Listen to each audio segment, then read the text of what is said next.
Hello, हमें question given है। हमें दिया गया है कि दो परवलय वाई स्क्वायर इक्वल टू में four a x minus L one तथा एक्स स्क्वायर इक्वल टू में four a Y minus L two सदैव एक दूसरे को स्पर्श करते हैं, जबकि राशियां एल वन तथा एल टू दोनों चर हैं।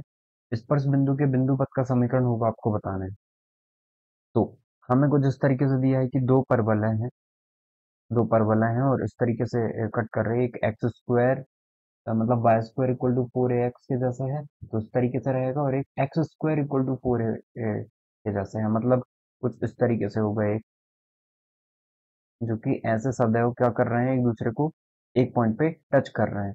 तो यहाँ से हम बोल सकते हैं एक ही टेंजेंट ड्रॉ की जा सकती है। इस पॉइंट से एक टेंजेंट ड्रॉ की जा सकती है, जो कि दोनों की कॉमन टेंजेंट होगी। ठीक है। तो अब यदि हम टेंजेंट फॉर्म देखें, तो टेंजेंट फॉर्म इस बिंदु के लिए इस बिंदु P नाम दे देते हैं। ये बिंदु के कोऑर्डिनेट हम x1 y1 मान लेते हैं। ये हमने माना है, लेट किया है। तो अब हमें चूंकि गिवन है, सबसे पहले वाई स्क्वायर इक्वल टू में four a x minus L one, ये गिवन है।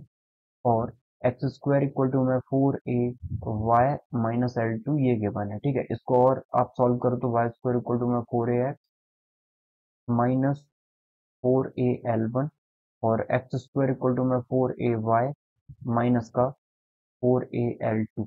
अब इसकी स्लोप क्या हो जाएगी? Y square equal to four x minus four A L one है, तो इसकी स्लोप फॉर्म हो जाएगी। यदि हम लिखना चाहें तो y into Y one equal to में क्या होता है, टू ए इंटू में एक्स प्लस एक्स वन। ये y square equal to four x के लिए होता है, लेकिन क्योंकि फोर ए एल वन और है तो इसको भी माइनस कर देंगे। फोर ए एल वन हमने लिख दिया।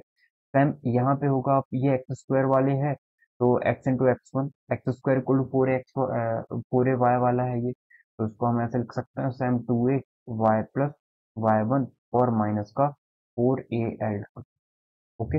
आई होप आपको समझ में आया होगा। अब इसको हम लिख सकते हैं Y into Y one equal to में टू ए का मल्टीप्लाई करें तो टू ए एक्स प्लस का two A X one minus का फोर ए एल वन, और यह आ जाएगा X into x one two ए वाई प्लस का टू ए वाई वन माइनस का फोर ए एल टू। ठीक है। अब यदि हम देखें फोर वाई वाई वन इस तरफ है, एक काम कर लेते हैं, हम वाई वन को इस तरफ लेके आ जाते हैं। ठीक है। तो यदि हम इसको इस तरीके से देखें कि ये है टू ए एक्स प्लस का, तो टू ए एक्स को यहीं रखते हैं, वाई इंटू वाई वन को इस तरफ लेके आ जाते हैं, minus y into Y one हो जाए।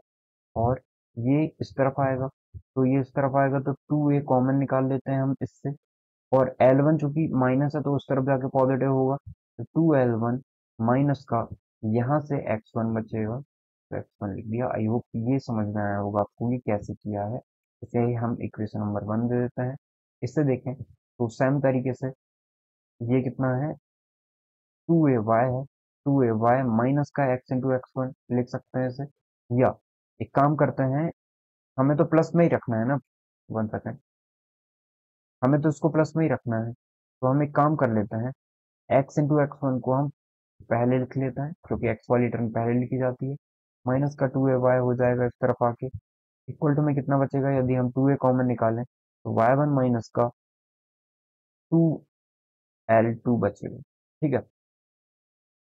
अब इसको हम दे देते हैं इक्वेशन नंबर वन, इसे इक्वेशन नंबर टू दे देते हैं। दोनों को यदि हम कंपेयर करेंगे तो हमें मतलब दोनों एक ही इक्वेशन की बात हो रही है।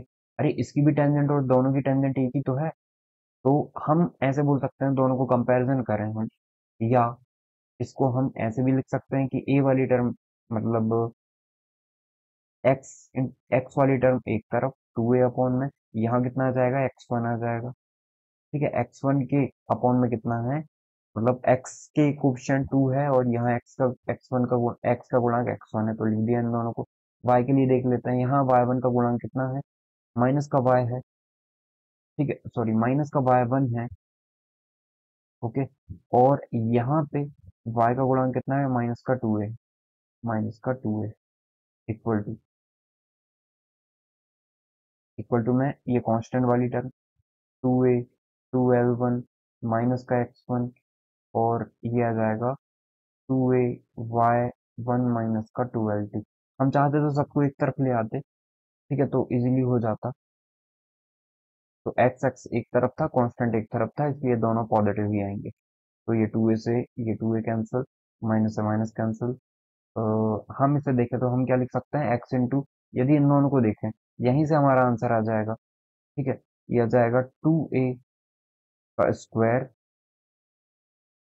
इक्वल इक्वल टू में x1 इंटू में y1, या ये 4a स्क्वायर इक्वल टू में x1 इंटू y1। ठीक है, अब हम चूंकि x1 y1 क्या है, लोकस है, लोकस को हम क्या करते हैं, एक्स वाई से रिप्लेस कर देते हैं। इसे एक्स वाई से यदि हम रिप्लेस कर दें, कॉमन है, एक्स वाई से रिप्लेस कर दें तो x इंटू में y इक्वल टू में 4a स्क्वायर लिखा जा सकता है इसे। ठीक है, तो x into Y 4a square जहाँ पे भी होगा वो हमारा करेक्ट आंसर हो जाएगा। इसका मतलब ऑप्शन नंबर थर्ड जो है वो हमारा करेक्ट आंसर हो जाएगा। आई होप आपको समझ में आया होगा कि हमने इस क्वेश्चन को कैसे सॉल्व किया है।